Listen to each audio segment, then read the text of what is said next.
I'm crawling up the stairs to apartment 4B because my legs gave out on the second floor. 6 months after the car accident that nearly killed me, I'm still using a cane, still fighting through blinding headaches, still believing my devoted husband Blake when he says he's working late again.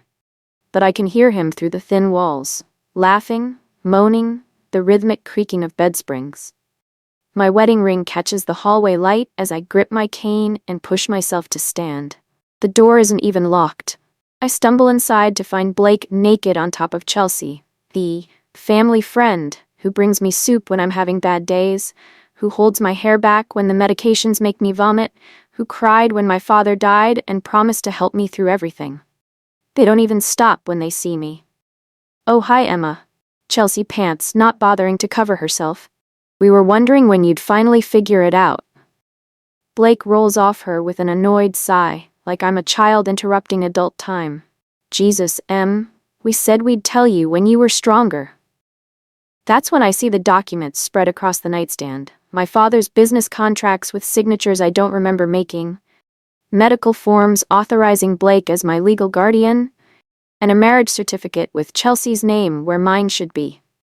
Chelsea sits up, completely naked, and smiles at me like I'm the most pathetic creature she's ever seen. "Your accident scrambled your brain pretty good, didn't it? You've been signing whatever we put in front of you for months. Did you really think Blake married you for love? A broken little girl who can barely walk?" My name is Emma Collins, and I'm standing here in my hospital gown and orthopedic shoes, watching my husband and my best friend mock me while stealing everything my dead father left me. Chelsea calmly pours herself wine while explaining that she's not Blake's mistress, she's his wife. His real wife. She slides a marriage certificate across the table dated 3 years before I met him. "Your marriage was never legal, sweetie. You've been the mistress this whole time." "Blake Williams," I whisper, reading the marriage certificate. "He told me his last name was Henderson. Even that was a lie." Chelsea laughs. "Everything about him was a lie, sweetie. Blake Williams is his real name. Blake Henderson was just another con he used to get close to you." Blake tries to explain, stammering about complications, but the room spins. I grab the doorframe to steady myself as Chelsea adds with a cruel laugh. "Oh, and about your father's company." The documents scattered across her nightstand tell the whole story. Collins Construction, the business my father built from nothing, is being stolen right from under me. This is the story of how I discovered that my brain injury made me the perfect victim, and how they underestimated exactly how much of my mind I'd gotten back.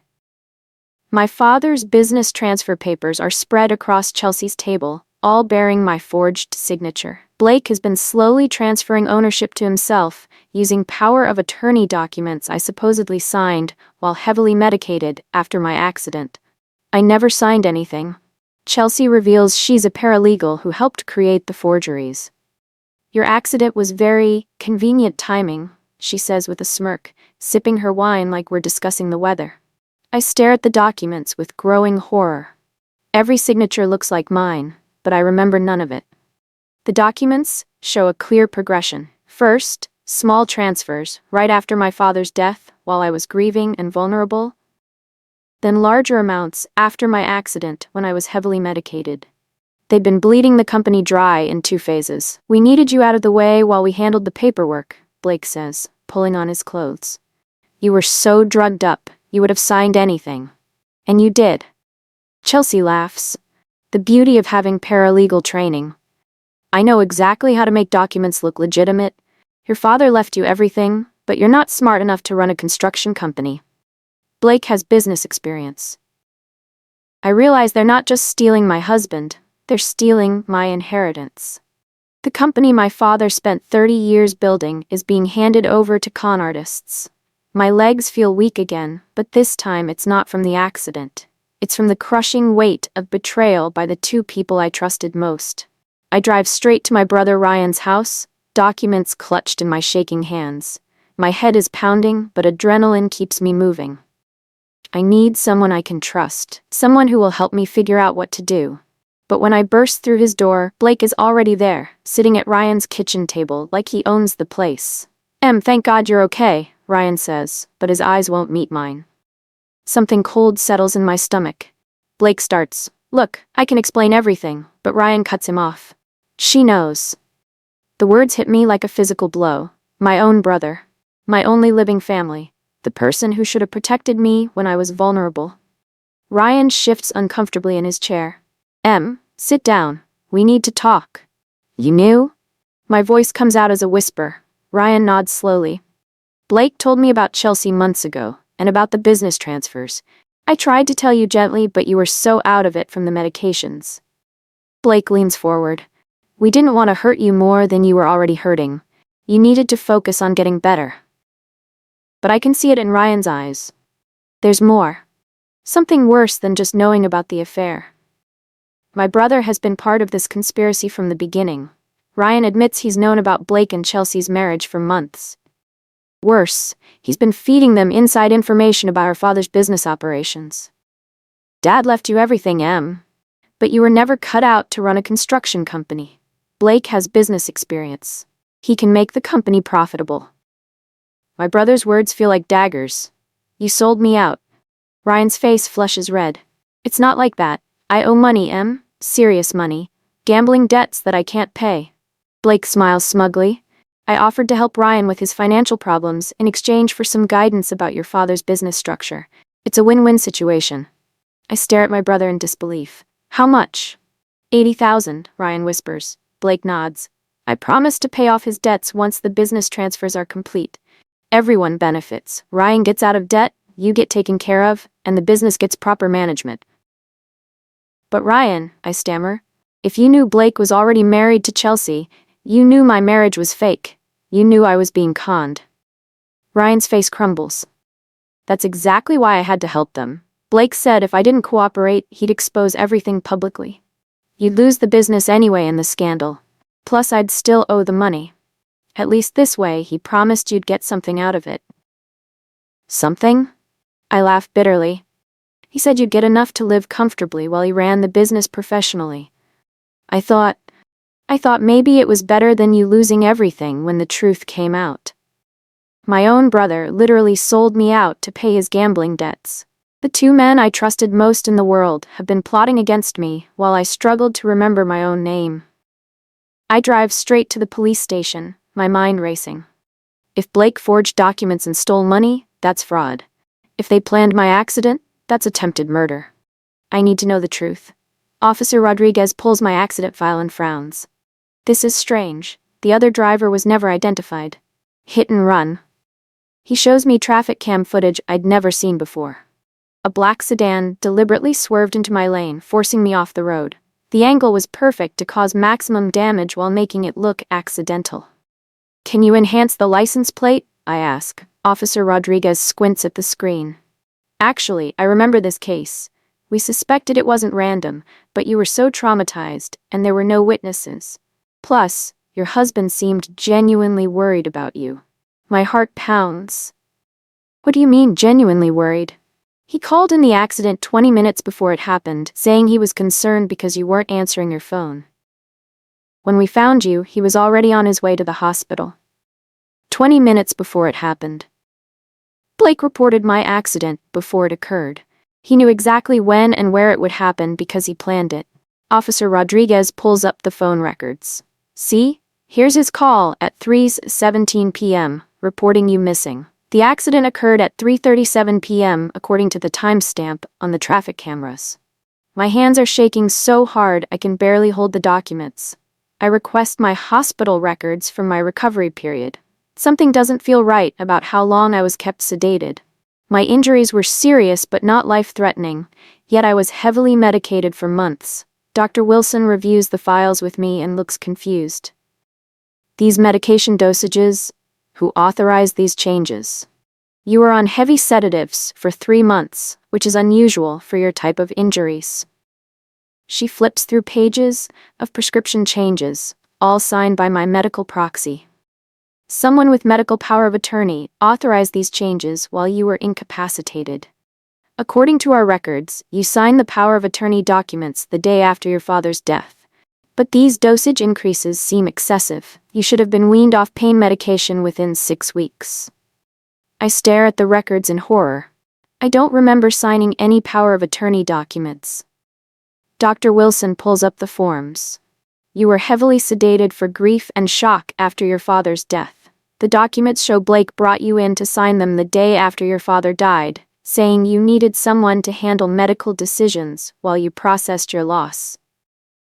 I discover Blake had been controlling my medication levels, keeping me deliberately drugged and disoriented during the critical period when the business transfers were happening. Doctor, would these medications affect my memory? My ability to understand documents? Dr. Wilson nods grimly. Absolutely. At these levels, you would have been barely functional. Short-term memory loss, confusion, inability to make rational decisions. You certainly shouldn't have been signing any legal documents. I stare at the records. They didn't just steal from me while I was injured. They kept me drugged to make the theft easier. That night, I search Blake's home office while he's working late again. His laptop is open, password unprotected. He's gotten careless, too confident that I'm still the confused, medicated victim. I find email threads between him, Chelsea, and Ryan, dating back 2 years before my accident. The subject line makes my blood run cold. Project Emma. They'd been planning this from the beginning. Blake's original assignment was to get close to me, learn about my father's business structure, and find a way to access it. One email from Chelsea reads, "Target acquired. Blake is making excellent progress with the Collins girl. She's completely smitten. Father owns major construction company worth approximately $5 million. Blake's response, "She trusts me completely. Talking about marriage already. This is easier than we thought." Ryan's contribution, "William's health has been declining, heart problems. If something happens to him soon, Emma inherits everything. She's not business-minded, will need help managing the company." Another email from Chelsea. "William Collins is getting too suspicious of Blake's involvement in business decisions. We need to move forward with the heart attack plan immediately, then arrange Emma's accident while she's grieving and vulnerable." My father's sudden death from a heart attack wasn't natural. They murdered him when he got too suspicious, then used my grief to manipulate me into signing legal documents before arranging my accident. These people murdered my father. I hire private investigator Rebecca Stone without telling anyone. She's former FBI, specializes in fraud cases. I meet her at a coffee shop across town, bringing copies of everything I've found. Rebecca reviews the evidence and delivers devastating news. "Emma, I think your father was murdered. These emails suggest they were waiting for him to die naturally, but something changed their plans." She shows me medical examiner reports I'd never seen. Your father's autopsy found traces of digitalis, a medication that can trigger cardiac episodes in someone with existing heart conditions. My stomach drops. Someone was poisoning him? The levels were just below what would trigger a murder investigation. Whoever did this knew exactly how much to use. Rebecca pulls out pharmacy records. Chelsea filled prescriptions for digitalis using her paralegal contacts at a medical law firm. That night, I couldn't sleep. I kept thinking about my father's last days, how he must have suffered while Chelsea slowly poisoned him.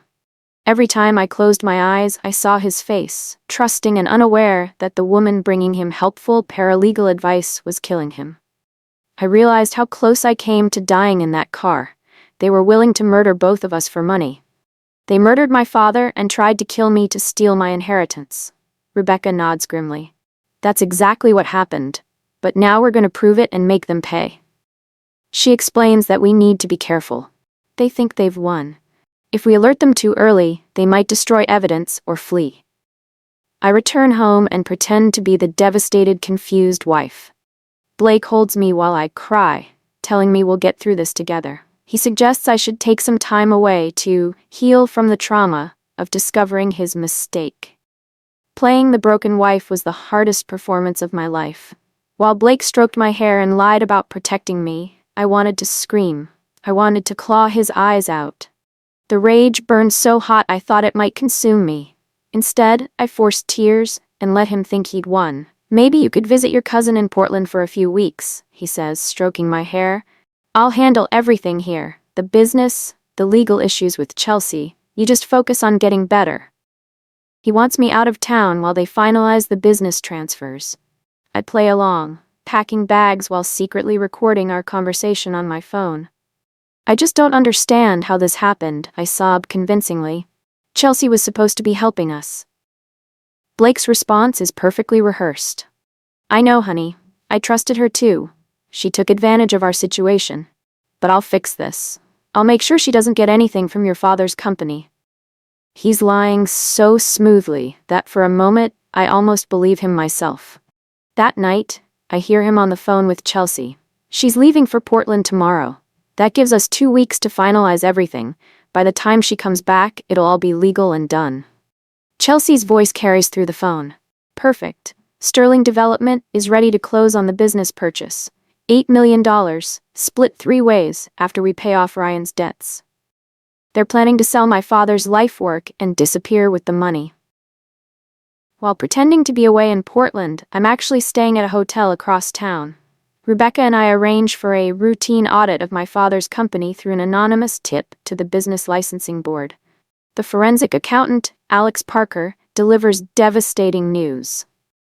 Blake has been stealing from the business for 7 months, starting right after my father's death and escalating after my accident when I was too medicated to notice. $2.3 million has been funneled through shell companies that trace back to Chelsea's legal firm, Alex tells me.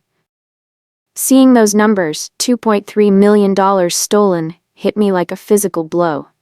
This wasn't just theft. They'd bled my father's life work dry while I was too drugged to notice. The company my father spent 30 years building was being gutted by the people I trusted most. Rebecca shows me the paper trail. They've been bleeding your father's company dry since before he died. The business is worth about half what they think it is, because they've already stolen so much. How is the company still operating? Barely. They've been using credit lines and delayed payments to keep the lights on. Once they sell to Sterling Development, all the debts become the buyer's problem. I realize Blake and Chelsea aren't just stealing from me, they're about to scam an innocent buyer out of $8 million for a company that's been systematically robbed. Rebecca smiles grimly. That's where we get them. Wire fraud, mail fraud, conspiracy, federal crimes with serious prison time. I secretly meet with my father's longtime employees at a diner outside town. His foreman, Carlos, breaks down crying when I show him the evidence. Your father suspected something in his final weeks. He was asking questions about unauthorized expenses, about why Chelsea was suddenly so involved in day-to-day operations. Carlos reveals my father had started changing locks and passwords before he died. He came to me 2 days before his heart attack and said he thought someone was stealing from the company. He was planning to audit everything. Did he suspect Blake? He never said directly, but he asked me to keep track of when Blake was in the office and what files he accessed. Your father, William, was old school, but he wasn't stupid. He knew something was wrong. Another employee, Maria from accounting, shows me discrepancies she'd noticed but was afraid to report. After your father died, Chelsea told us Blake was taking over operations temporarily. She said you were too grief-stricken to handle business decisions. The betrayal went so deep. My father's own employees had tried to protect the company, but Chelsea and Blake had convinced them it was all legitimate estate management during my illness. My father died knowing someone was stealing from him, but trusting the wrong people to help. The weight of that knowledge crushed me. Rebecca discovers that Blake increased his life insurance policy on me by $500,000 just 1 week before my accident. The insurance investigator, Janet Walsh, agrees to reopen the claim based on our new evidence. She reviews hospital records and finds discrepancies in the timeline. Your husband reported the accident 20 minutes before it actually occurred, claiming he was worried when you didn't answer your phone. Janet shows me Blake's original statement. He said you'd been depressed about your father's death and he was concerned you might hurt yourself. But I wasn't depressed. I was getting better. Exactly. And he knew the exact location where your car would be found. Most worried spouses call all the hospitals and friends. Blake called 911 and directed them to the specific stretch of highway where you crashed. Rebecca adds, he also called the insurance company the day after the accident to ask about death benefit procedures. The cold calculation of it, made me sick.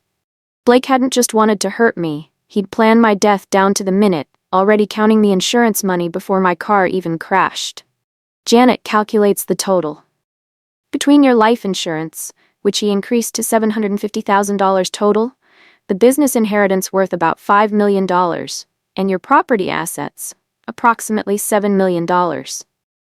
Blake didn't just want to steal my inheritance, he wanted me dead so he could collect everything. While Blake thinks I'm away, I access our joint bank accounts and discover they've been emptied. But I find something else that makes my blood run cold. Blake has been making monthly payments to someone named Danny Rivera, $5,000 every month for 6 months. Rebecca runs a background check on Rivera. He's Chelsea's cousin, has a record for assault and drug dealing. This looks like hush money. We track Rivera down to a bar where he works nights. Rebecca approaches him with a deal: full immunity in exchange for testifying about the accident. Rivera stares at Rebecca for a long moment, then shakes his head. I can't do this. Chelsea said they have connections everywhere. If I talk, I'm dead. He starts to walk away. My heart sank without his confession. We had no direct proof of the planned accident. Rebecca calls after him. Danny, they're gonna throw you under the bus anyway. Chelsea's already moving money offshore. You think she cares about you? He stops, turns back slowly. Finally, Rivera breaks down. I never meant for anyone to get hurt bad. Chelsea said it would just be a minor accident, enough to keep Emma out of commission for a few months while they handled some business stuff. You deliberately hit her car? Chelsea gave me the route Emma took every Tuesday to visit her father's grave. Blake called when she left the cemetery. I was supposed to just bump her car, make it look like I lost control, then drive away. Rivera's hands shake as he continues. But when I hit her, the car flipped. I thought I killed her. Chelsea said if I kept quiet and took the monthly payments, she'd make sure I didn't go to prison for manslaughter. I listened to the recording later, alone in my hotel room, and I finally understand how close I came to dying. They were willing to commit murder for money. I consult with attorney Diana Brooks, who specializes in fraud and conspiracy cases. She explains that because my marriage was invalid, Blake has no legal claim to anything. But they've been smart. All the transfers were done using forged documents that appear legal on the surface. Sitting in Diana's office, surrounded by all this evidence, I suddenly felt overwhelmed. What if this doesn't work? I whispered. What if they're smarter than us? What if I'm not strong enough to see this through? Diana leaned forward. Emma, you've already done the hardest part. You survived. Now we finish what they started. We need to catch them in the act of finalizing the fraud, Diana advises. Let them think they've won while we prepare criminal charges. She shows me how the FBI can build cases for wire fraud, money laundering, conspiracy to commit murder, and fraud. But we need them to complete the sale to the development company. That's when we'll have them on federal charges. Diana explains the strategy. They think you're broken and defeated. Let them proceed with the business sale. The moment they transfer that money, they've committed federal wire fraud. What about my father's murder? That's trickier. The digitalis was below lethal levels individually, so it'll be hard to prove murder unless one of them confesses. But the other charges will put them away for decades. Diana sets up a meeting with FBI agents who specialize in financial crimes. I realize this isn't just about my family. Chelsea and Blake are serial criminals who've probably victimized others. I return home playing the broken, defeated woman. Blake and Ryan are waiting with papers for me to sign. A simplified settlement that would give me a small payout while they keep the business. It's better this way, Em, Ryan says, avoiding eye contact. You'll have enough to start over somewhere new. And Blake can handle the business responsibilities. The papers would give me $200,000 and sign away all rights to Collins Construction. It's insulting, considering the business is worth millions even after their theft. I sign the papers with shaking hands, but they're actually blank documents Diana prepared. The real papers are hidden in my purse, and everything is being recorded by hidden cameras FBI agents installed while Blake was at work. Blake looks relieved. I know this is hard, Em, but you'll be happier without all the stress of running a business. I'll make sure the company honors your father's legacy. Ryan pats my shoulder awkwardly. You're doing the right thing. Dad would want the business to survive.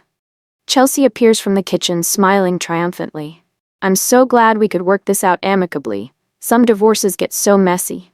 I stare at her. She's already acting like Blake's official wife, like I never existed.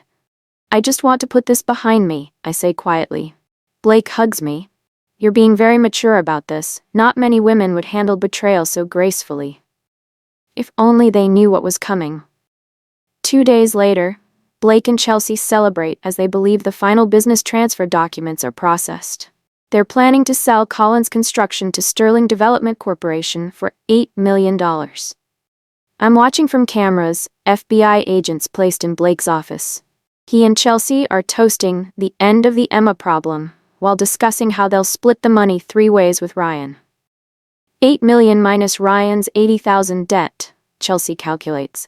That leaves about $2.6 million each. Not bad for 2 years of work. Blake laughs. Emma made it so easy. She was so grateful for my attention after her father died. Poor little orphan girl, so desperate for love. Chelsea smirks.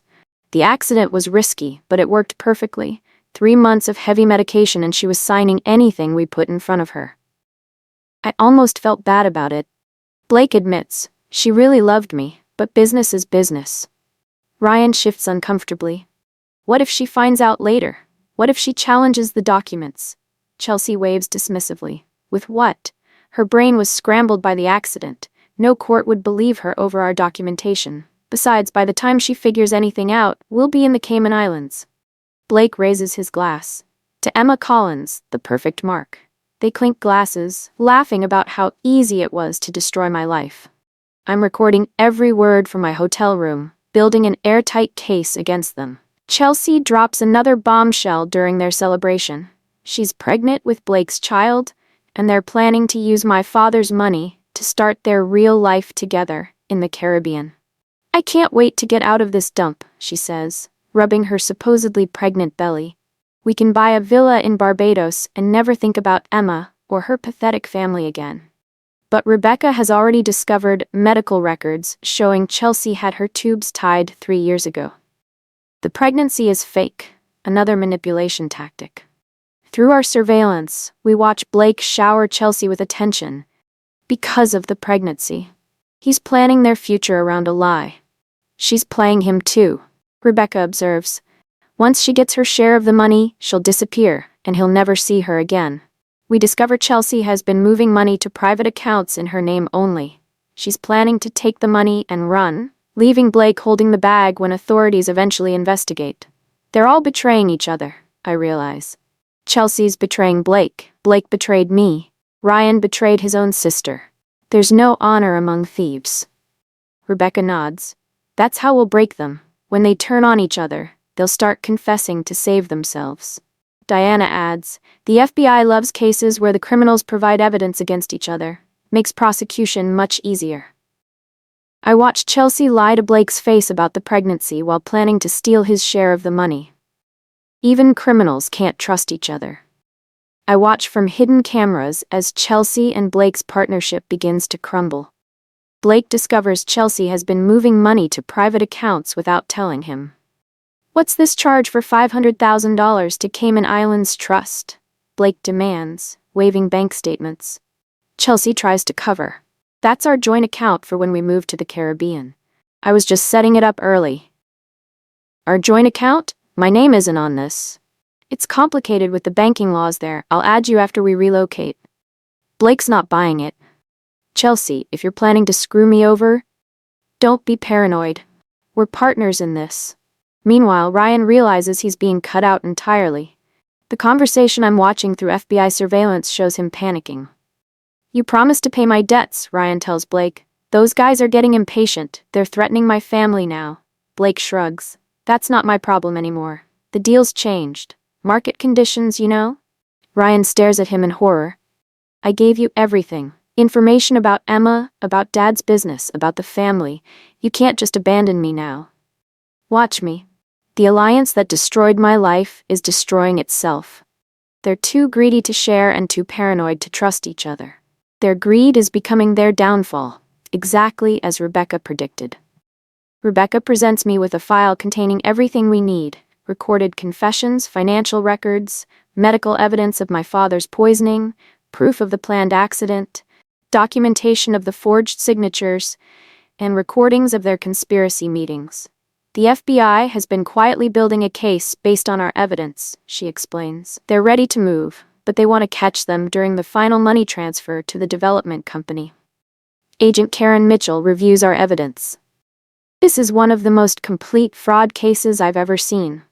We have them on conspiracy, wire fraud, mail fraud, attempted murder, insurance fraud, and forgery.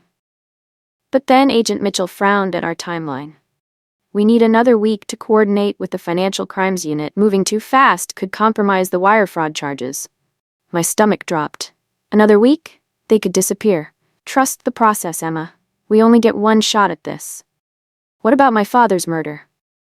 With Danny Rivera's testimony about the accident and Chelsea's access to the digitalis, we can make a strong case for conspiracy to commit murder. The pattern of behavior supports premeditation. Diana adds, the beauty of federal charges is that they can't plea bargain their way out easily. Wire fraud alone carries a 20-year sentence. Finally, Agent Mitchell shows me the arrest plan. Next week is the scheduled wire transfer to Sterling Development. The moment they send that money, we move. We'll have teams ready to arrest all three simultaneously. I study the timeline. What happens to Collins Construction? It reverts to you as the rightful owner. The sale to Sterling Development will be voided due to fraud. Your father's business will be returned to his intended heir. After 2 years of planning and months of investigation, justice is finally within reach. Next week, the people who destroyed my family will face the consequences of their crimes. The day of the business sale arrives. Blake, Chelsea, and Ryan meet with Sterling Development Corporation at a downtown law office, except the buyers are FBI agents posing as real estate developers. I'm watching from a van outside as they sign the final papers, officially completing the fraud with federal agents as witnesses. Agent Mitchell's team has cameras recording everything. Blake looks nervous but excited as he signs transfer documents. I can't believe we're finally doing this. Emma's father would be proud to see his company growing. The fake buyer, Agent Johnson, nods sympathetically. It's always difficult when family circumstances force business sales. But we'll take good care of Collins Construction's legacy. Chelsea signs her portion with a flourish. I'm just glad we could facilitate this transition during such a difficult time for the family. Ryan signs last, his hands shaking. He knows he's in too deep but can't back out now. Agent Johnson initiates the wire transfer, $8 million to an account the FBI controls. The moment the money moves, it becomes federal wire fraud. Transfer complete, Agent Johnson announces. Blake smiles widely. Pleasure doing business with you. That's when Agent Mitchell and her team burst through the doors with badges drawn. FBI, nobody move. Blake's face when he realizes he's been caught is burned into my memory forever. Pure shock, then terror, then desperate confusion. Chelsea tries to run, but agents block the exits. Blake screams that I set him up while being handcuffed. She's not even competent. Her brain was damaged in the accident. How could she have planned this? Agent Mitchell reads him his rights. Blake Williams, you're under arrest for conspiracy, wire fraud, mail fraud, insurance fraud, and conspiracy to commit murder. Ryan begs me to help him as they put him in cuffs. Please, I'm your brother. I never wanted anyone to get hurt. You sold me out for gambling money, I reply coldly. You helped them steal Dad's life work. Chelsea maintains her composure until they read the charges against her. Paralegal Chelsea Williams, you're under arrest for conspiracy to commit murder, wire fraud, mail fraud, forgery, fraud, and accessory to attempted murder. When she realizes she's facing life in prison for the murder conspiracy, she finally breaks down. I want to make a deal, she screams. I'll tell you everything. Blake planned it all. He made me do it. Blake stares at her in shock. Chelsea, what are you doing? Saving myself. This was your idea. The marriage fraud, stealing from Emma's father, even poisoning him. Agent Mitchell smiles. We'll be happy to hear your full confession, Ms. Williams. As they're led away in chains, Blake turns to look at me one last time through the van window. I don't look away. I'm not the broken woman he tried to destroy. I'm Emma Collins, and I've reclaimed everything that was stolen from me. 6 months later, I sit in the federal courthouse as the verdicts are read. Guilty on all counts, 25 years to life. Chelsea. Guilty on all counts, 30 years to life for masterminding the murder conspiracy. Ryan, guilty of conspiracy and fraud, 10 years. Blake's attorney had tried to argue that I was an unreliable witness due to my brain injury, but the evidence spoke for itself. Audio recordings, financial documents, and witness testimony painted a clear picture of their crimes. Chelsea's confession had been devastating to their defense. She detailed how Blake recruited her specifically for her paralegal skills, how they planned my father's poisoning, and how the car accident was meant to kill me, not just incapacitate me. The defendant Williams showed complete disregard for human life, the judge stated during sentencing. The systematic poisoning of Emma's father and the attempted murder of Emma herself represent calculated evil deserving of the maximum sentence. Danny Rivera received 5 years in exchange for his cooperation. His testimony about the planned car accident had been crucial in proving attempted murder charges. Ryan's lawyer had argued for leniency based on his gambling addiction, but the judge wasn't sympathetic. The defendant betrayed his own sister during her most vulnerable time. Family relationships should be sacred, not exploited for financial gain. As they're led away, Blake makes eye contact with me one final time. I see no remorse, only anger that his plan failed. He's still the same predator who targeted me for my inheritance. 1 year later, Collins Construction is thriving under my leadership.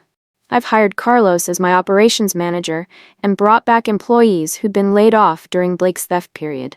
The company that Blake and Chelsea tried to steal and destroy has grown by 150%. We're building affordable housing developments and have contracts worth $12 million over the next 2 years. I've established the William Collins Foundation in my father's name, providing legal aid to families victimized by financial fraud and elder abuse.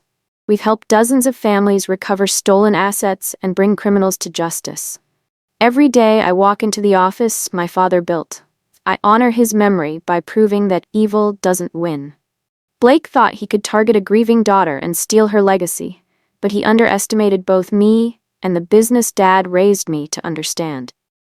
Dr. Wilson serves on our board of directors, helping identify cases where medical fraud might be involved. Rebecca Stone consults for our foundation, teaching other families how to gather evidence against financial predators.